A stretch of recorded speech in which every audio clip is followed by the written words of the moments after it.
Este é mais um Teatrando, conversa sobre teatro. Eu sou André Ferraz e hoje estamos aqui com uma amiga muito querida, Virgínia Brasil, performer, atriz, bailarina, artista visual, né? E, bem, a gente vai falar hoje sobre performance, né? Sobre exatamente essa questão desse trabalho com múltiplas linguagens, dessa ideia de trabalhar esses vários instrumentos, né, artísticos em relação a essa linguagem que a gente hoje conhece como performance. Tudo bem, Virgínia? Tudo bem, meu amor. Realmente, né, Fê? Demoramos aqui. Muitas coisas aconteceram, né? Pois é, pois é. Você está bem? Está tudo certinho com você? Estou bem, sim, estou bem. Graças É uma longa caminhada aí de tratamento, mas eu estou bem. Estou bem. Perfeitamente, perfeitamente. E aí, Vi, basicamente o tema de hoje é, né, performance, e a pergunta inicial, né, é exatamente porque você já trabalhava com teatro desde muito cedo, né, praticamente como criança, pré-adolescente, você já, né, era envolvida com dança, com teatro, foi do balé popular, né, trabalhou muito com peças teatrais, né? Dança, teatro sempre foi uma constante na sua vida, e veio as artes visuais, e como é que chegou e pintou esse interesse pela performance? Como é que você conheceu e como chegou isso em você? Ai, que pergunta! É sempre louco responder isso, porque nunca parece que tem uma resposta só, sabe? São muitas nuances assim para chegar nesse lugar. Eu acho que, na verdade, eu já fazia performance antes de entender o que era exatamente, ou antes de colocar nesse lugar da performance mesmo. Mas eu acho que o primeiro contato assim mais visceral com esse tipo de linguagem que eu tive foi, na verdade, com os recitais de poesia na minha tenra adolescência, assim, quando eu tinha 13, 14, 15, que frequentava os recitais da Livro 7, que era muito bem frequentado pelos poetas marginais, por vários poetas, assim, principalmente do movimento marginal, né? Que já tinha essa pegada muito performática, né? Na interpretação das poesias. Saudoso Tarcísio da Livro 7, na 7 de setembro. Exatamente, que promovia esses recitais. Ele foi super importante na minha construção, assim. A Livro 7 e Tarcísio também, né? E aí, esse contato já me chamava muito a atenção, né? Do corpo, a ação e a voz, as texturas, enfim. Aí depois veio o teatro, a dança e tal, e eu nunca fui muito de... Aí veio isso, aí depois disso, eu sempre ia, sempre um acúmulo, assim, né? Tipo, a dança que se acumulou com o teatro, que se acumulou com a poesia, que se acumulou com a literatura, que se acumulou, que vai acumulando o audiovisual, tudo vai misturando. Eu até brinco, digo que a minha maior obra literária vai ser escrever o currículo de Virgínia. Exato. Você é uma pessoa que sabe muito bem disso.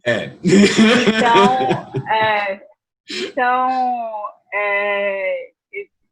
a performance, a arte, assim, entendendo assim dessa forma, para mim é um alívio, sabe? Assim, aquela coisa de eu estou pintando, estou fazendo preparação de elenco no audiovisual, estou pensando em preparação corporal para uma peça, estou fazendo direção de arte para um clipe, e quando eu estou na performance parece que é a hora de deitar num rio e ficar boiando, sabe? Deixar o corpo relaxado, porque é um espaço onde eu me sinto mais confortável, mais à vontade para misturar tudo e para ficar tranquila, assim, com relação a essas múltiplas linguagens, essas multipossibilidades. Na verdade, eu nunca tive vontade de abandonar nenhuma. Assim, dou um tempo numa coisa para poder me dedicar mais à outra, mas realmente eu consegui assumir a alcunha de multiartista, porque eu realmente não quero abandonar nada, assim, eu sou tudo mesmo.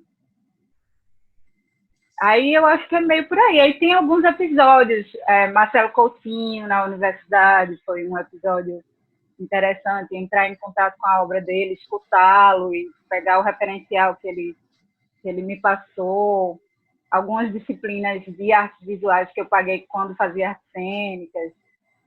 E aí, enfim, e teve um episódio muito forte também que com Shima, que você conhece também, que é um grande performer, que na época não era fotógrafo apenas, não era performer ainda. E ele foi ver uma ação minha que era para mim um teatro na rua, sei lá, o que não sei direito como é que eu chamava na época, mas ele foi fotografar, era pelo SESC, era na rua, e eu fazia um personagem que a inspiração era totalmente física, corporal, a coisa do teatro físico e tal. E eu era uma lagartixa que ia criando vida e se transformando em ser humano e tal. E eu recitava umas coisas e tal. Era na rua, eu chegava me arrastando pela rua e todo mundo parava assim, para ver o que era aquilo e tal. E aí, Shima desapareceu, assim, eu falei, Shima, ele fotografou, não vi e tal, não sei o quê. Ele fez as fotos e foi embora, ele não conseguiu ficar porque ele falou que quando viu aquilo, que ele sentiu e tal, ele entendeu que ele queria se dedicar à performance.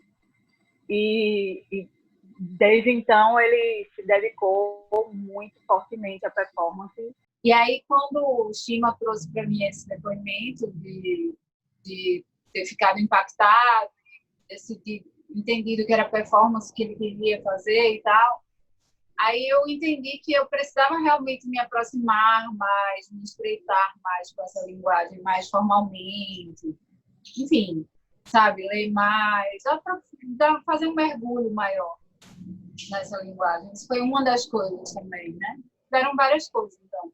Essa foi a que me veio forte agora.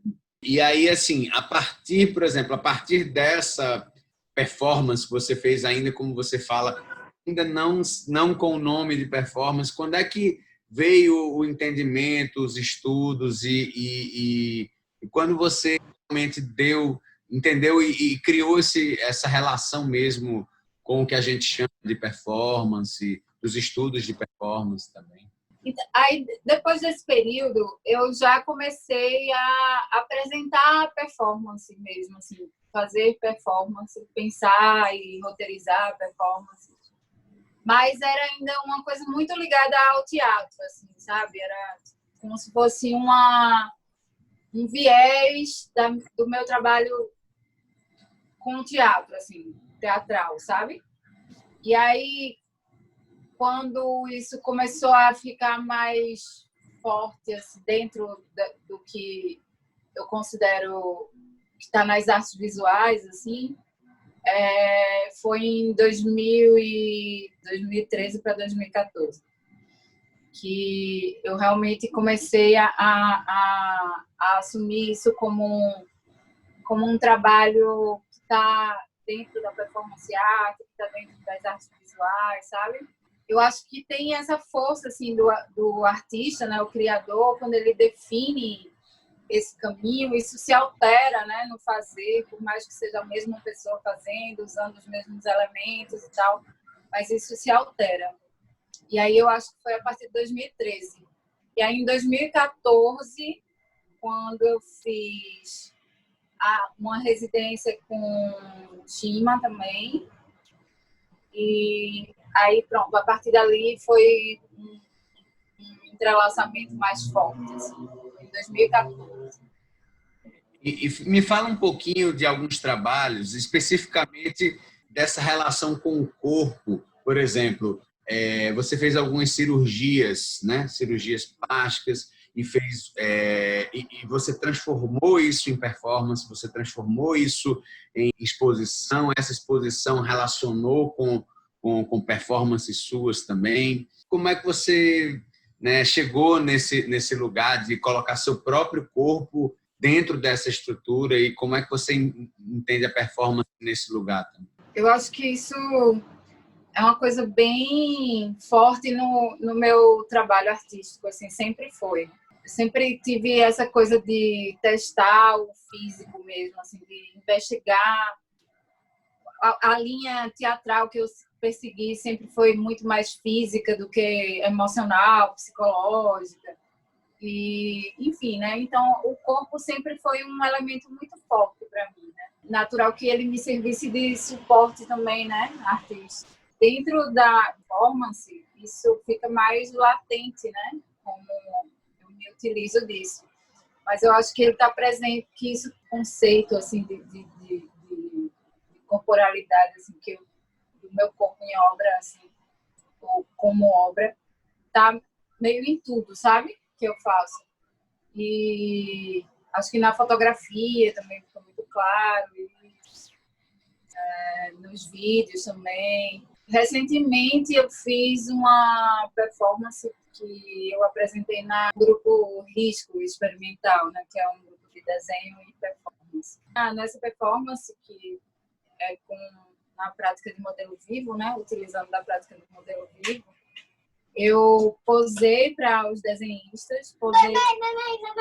Mas essa comida pra mim? Eu faço depois. Eu estou dando uma entrevista aqui agora, certo? Eu quero comer agora! Tá, daqui a pouco a mamãe faz, certo? Eu estou na dúvida se eu corto. Eu acho que eu não vou cortar, não. Deixa para Ficou bonitinho, né? Ficou lindo. Ela é fofa. E aí, eu trago justamente esse processo mais recente, né? De cirurgia. Mas de cirurgia, corte, cicatriz, tratamento, doença, saúde, né? Mobilidade, falta de mobilidade, limitação física, busca pelo retorno dessa mobilidade. Tudo isso é um recorte biológico que me interessa muito como ferramenta de trabalho, assim, de criatividade. E aí, nessa performance, enquanto eu modelo, os desenhistas escutam o áudio de alguns depoimentos meus falando sobre o processo, as coisas, as viagens que eu tive, não sei o quê, quando estava anestesiada, várias coisas. E isso tudo, enquanto eu estou posando, foi aqui no meu quarto. E os áudios, eles ganham uma força muito grande, assim, pela imagem, né? Que estou eu aqui, e os cortes, as cicatrizes e tal. E geralmente é uma coisa que as pessoas escondem, né? A cicatriz, na verdade, você expõe isso. Tem um trabalho fotográfico seu, que eu tenho, inclusive, que é a cicatriz na virilha, né? Que é uma coisa, tipo, até o ângulo é esquisito, tipo, você... É uma virilha, isso não é uma cicatriz, assim, essa questão de você focar o que ninguém quer focar, na verdade, né? Quando alguém faz uma cirurgia, eu, por exemplo, fiz uma cirurgia cardíaca, né? Até te mostrei, eu falei, agora eu tenho. Grande, né? E é uma coisa que às vezes a gente... a relação da gente é tipo esconder essas cicatrizes, e as cicatrizes da forma que você mostra, ela é em primeiro plano. Então, mas eu acho que para mim essa coisa de expor, colocar, discutir, falar sobre, mostrar, é um viés de cura também, sabe? De aceitação e justamente de colocar as coisas assim, tipo... É que nem eu estava falando, fazendo uma analogia outro dia, conversando comigo aqui em casa, como tipo, quando você está em casa com alguém que está visitando a casa, alguém de fora em casa, você está na sala conversando, você sai para ir ao banheiro, você sempre fala assim, eu vou ao banheiro, peraí, eu vou ali e tal. Você nunca fala, eu vou fazer xixi e volto, vou fazer cocô e volto, sabe? Tipo, tem certas coisas do corpo que é um tabu tão grande que você tem dificuldade para falar, até para verbalizar, assim, de colocar a palavra assim na boca, até para as pessoas da sua intimidade, às vezes você tem dificuldade, né? E eu tenho muito esse ímpeto de naturalizar essas coisas. A própria nudez é uma coisa que eu sinto muita vontade de naturalizar. Então, eu percebo o choque que isso causa, às vezes, como se fosse uma coisa agressiva, transgressora, assim, tipo, sabe? Com agressividade, assim, não tem agressividade, é uma coisa muito mais de quebrar esse paradigma que não faz muito sentido, assim, trazer essa reflexão, assim, de onde vem, por que a gente... Tornar as raízes primitivas mesmo, onde a gente é indígena, de primitivas, e não, da relação do corpo, não ter necessariamente que cobrir as vergonhas, né? A ideia dessa civilização. Pois é, tudo muito... E aí, enfim, eu acho que tem isso. Para mim, assim, é muito curativo essa exposição, sabe? Eu não sou uma pessoa sem vergonha. Eu não sou uma pessoa sem vergonha. Eu sou uma pessoa até envergonhada, até bastante envergonhada. E, enfim, não sou essa pessoa que quer chocar, sabe? Não é esse o sentido, assim. É mais expor para colocar no diálogo, assim, sabe? Para colocar na reflexão, assim. Isso existe, vamos falar sobre isso. Por exemplo, agora, você sabe, mas para quem não sabe, eu estou fazendo tratamento de câncer no intestino. E eu passei 10 dias internada com o meu companheiro, com o Domingos, me acompanhando nessa época de pandemia. Ele não revezou com ninguém, ficou lá o tempo inteiro comigo. E os médicos chegavam para a gente e falavam assim: não vou lhe dar alta porque a gente precisa fazer outro exame para garantir. É melhor saber logo se é alguma coisa mais séria. Eles não verbalizavam a palavra câncer. E era câncer, sabe? Então, assim, isso é uma coisa que me chamou muita atenção. Eu não conseguia compreender qual era o propósito daquilo.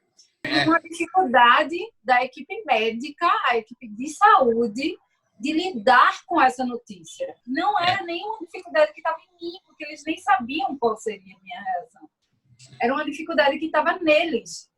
E para mim era onde essa dificuldade não deveria existir, porque para mim eram as pessoas que deveriam estar preparadas para conversar sobre isso, para falar sobre isso, para naturalizar isso como uma coisa que faz parte da vida, que acontece. Muitas pessoas recebem o diagnóstico e precisam fazer tratamento de câncer. Eu era mais uma. E aquela dificuldade toda me deixava muito sem entender por que aquilo. E aí, claro, né, você vai vendo as camadas disso e tal. Os próprios pacientes, muitos pacientes não falam a palavra. Inventam milhões de apelidos, CA, aquela doença, não sei, várias coisas para não falar a palavra câncer, como se isso fosse uma maldição. E aí, tipo, faz parte da vida, milhões de pessoas têm, sabe? Fica essa coisa. E aí a mesma coisa a nudez, a cicatriz, sabe, o podre, a secreção, o pus, sabe? Tá sempre... Vamos fazer de conta que isso não faz parte da vida, assim, não faz parte da nossa vida. Assim. A própria coisa do peido, né? O peido é uma coisa que é difícil de lidar, né? E eu acho que as mulheres sofrem muito com isso também, porque as mulheres têm essa responsabilidade social de serem muito fofinhas, sempre muito bonitinhas, muito perfeitinhas, depiladinhas, organizadinhas, cheirosinhas, penteadinhas. E aí, tipo, a cicatriz, a coisa feia, a barriga que não está no lugar, isso tudo é muito incômodo para a sociedade. Demonizado mesmo. Nesse lugar. E aí eu gosto de expor para isso, sabe? Porque eu acho que é curativo no sentido, não é só no sentido de que é curativo para mim. Eu acho que é curativo para nós enquanto coletivo, enquanto humanidade, sabe? Olhar para isso, não conseguir fugir disso, porque uma fotografia como aquela que você tem, né, que você ficou da série, é impossível não olhar para aquela cicatriz. Não, assim, é o primeiro plano. Não é A um primeira coisa que você vê é uma de uma cicatriz. fotografia Assim. que, se você quiser, você vai ver que tem uma cicatriz ali, sabe? Então, a intenção é essa, é tipo, olhe para isso, não fuja desta imagem, olhe para isso, porque isso existe, faz parte de mim.